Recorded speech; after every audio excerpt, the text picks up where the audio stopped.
l'ambassade des États-Unis dans Port-au-Prince a suivi l'événement qui a passé en Haïti de près. Évidemment, les États-Unis, c'est amis Haïti. Nous travaillons en faveur du peuple haïtien. Nous travaillons en faveur de stabilité politique et stabilité économique en Haïti.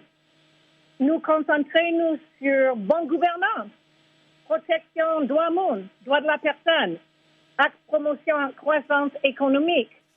Moi, je voulais aussi confirmer encore le rôle essentiel de la société civile là, gagne pour le jouer. Alors, oui, nous avons arrêté qui était publié 8 février, à qui était bail 3 juges pour cassation en retraite. Nous avons gros inquiétude sur action qui risquait de déranger institutions démocratiques qui sont dans le pays d'Haïti.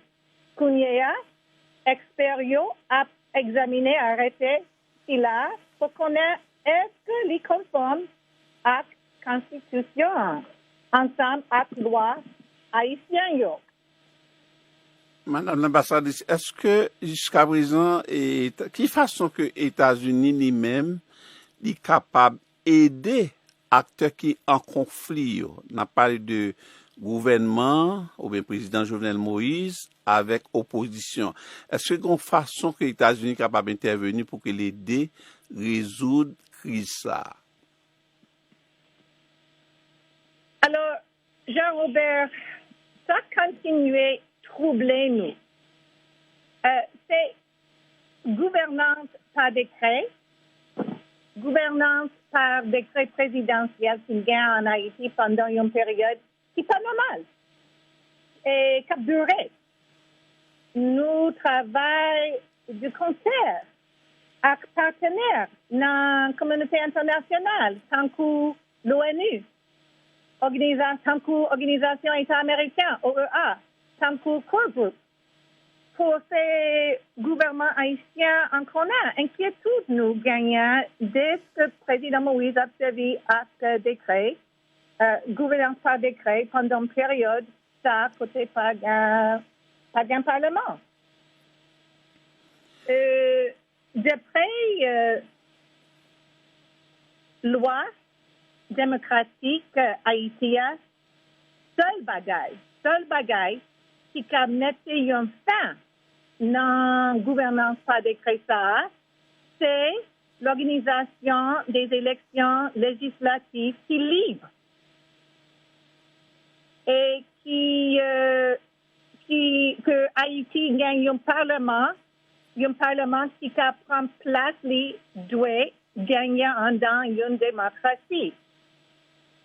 Peuple haïtien a dû gagner un pouvoir pour voter pour propre dirigeant, propre représentant. Et c'est ça la solution à cette crise, à mon avis, Jean-Robert. Oui, et Madame l'ambassadrice, et alors, puisqu'on parle de l'élection, nous connaissons que l'opposition dit que lui-même n'est pas capable d'aller dans l'élection. Premièrement, avec le président Jovenel Moïse, il dit que le mandat fini depuis 7 février 2021.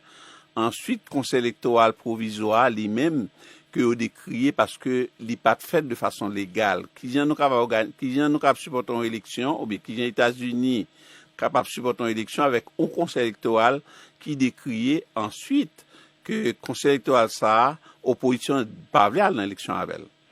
Alors, Jean-Robert, président Biden et secrétaire d'État Blinken, c'est dit, démocratie et droits de l'homme, droits de la personne, gagnent une position centrale dans la politique étrangère américaine. Ça, c'est clair.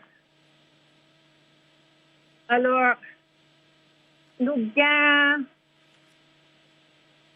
comme on s'est dit, nous gagnons une grosse inquiétude sur n'importe quelle action qui risquait de déranger l'institution démocratique dans le pays d'Haïti.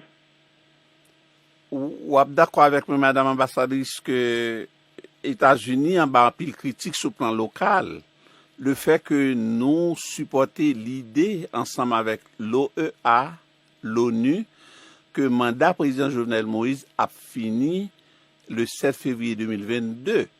Qui réponse ou gagné pour moun sa qui critiquait position États-Unis jeudi à cette question ça alors que yo dit li pas nous pas dit rien le 13 janvier 2020 le président Jovenel Moïse a constaté caducité de Sénat avec tout élu local tout l'autre élu.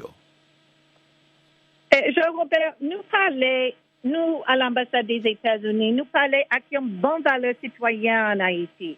Et naturellement, en pile nayo sont très inquiétés. Et ils ont vraiment faire Haïti avancer, surtout dans le domaine économique, dans le domaine sécuritaire.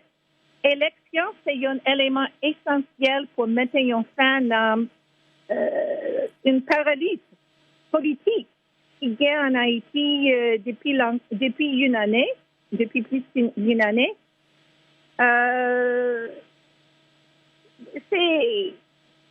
Il faut ouvrir la voie aux Haïtiens pour qu'ils réalisent leur propre vision de leur pays. Demander tout acteur qui en Haïti pour y arrêter coller sous l'esprit l'ordre constitutionnel haïtien. Peuple haïtien a été voté pour président Moïse en novembre 2016. Le président Moïse s'est prêté serment le 7 février 2017 pour un mandat 5 ans, qui a fini 7 février 2022. C'est même analyse à l'Organisation État américain, il fait. L'OEA, l'Organization of American States. Ça veut dire que les États-Unis, pour qu'on y a, étant donné que nous avons encouragé le gouvernement, ou bien le président Jovenel Moïse, pour faire élection, ça veut dire que nous connaissons le gouvernement signé récemment un accord avec l'ONU et un basket fund pour que tu mettes 20 millions de dollars là-dedans. Est-ce que les États-Unis paraît pour tes contributions financières dans le déroulement élection avec référendum qui va gagner là très bientôt? Jean-Robert, évidemment, position nous gagnons depuis un an, c'est que l'élection législative, yo été faite depuis longtemps et période la côté président. C'est-à-dire que les élections législatives doivent être organisées aussitôt que possible, point de vue technique, et afin que le Parlement puisse reprendre son rôle légitime. Et il faut également organiser les élections présidentielles libres et équitables afin qu'un nouveau président élu puisse succéder au président Moïse à la fin de son mandat, comme l'OEA et d'autres l'avaient indiqué. Mais, ambassadeur Simpson, est-ce que il y a une question de sécurité pour le déroulement de l'élection et tout? Qui genre de support que eux-mêmes, nous États-Unis, capables de la police nationale là, et pour garantir la sécurité électorale et même candidats pour capable mener campagne pour l'élection ça que nous avons supporté? Ben, comme vous savez, peut-être depuis un certain nombre d'années, nous avons travaillé avec la police nationale d'Haïti pour renforcer leur capacité à protéger les citoyens. C'est-à-dire pendant les élections et pendant tous les autres semaines et mois de l'année. Alors, le rôle essentiel de garantir la sécurité d'Haïti, c'est pour la police nationale d'Haïti. Et nous avons travaillé avec des experts depuis plus d'une dizaine d'années pour renforcer leur capacité pour protéger les citoyens haïtiens. OK. Donc, il y a une autre question qui peut être toujours venue sous tapis, et Madame l'ambassadrice, c'est question et déportation nous a fait récemment après et président Joe Biden fin prêter serment alors qu'il était demandé pour te font camper sous déportation tout le monde quel que soit côté le d'après là mais nous en Haïti ICE et fait un pile déportation dans le jour qui passé là. Est-ce que nous avons raison ou une idée de décision ça pour qui ça? Jean-Robert, ça c'est une question pour Department of Homeland Security, ICE.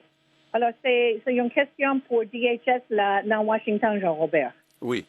Et puis, nous connaissons, qui fait relation, qui regarde des relations actuellement et Haïti avec nouvelle administration? Est-ce que vous avez contact déjà que l'administration Jovenel Joute là prend avoir pour renforcer les relations entre États-Unis avec Haïti?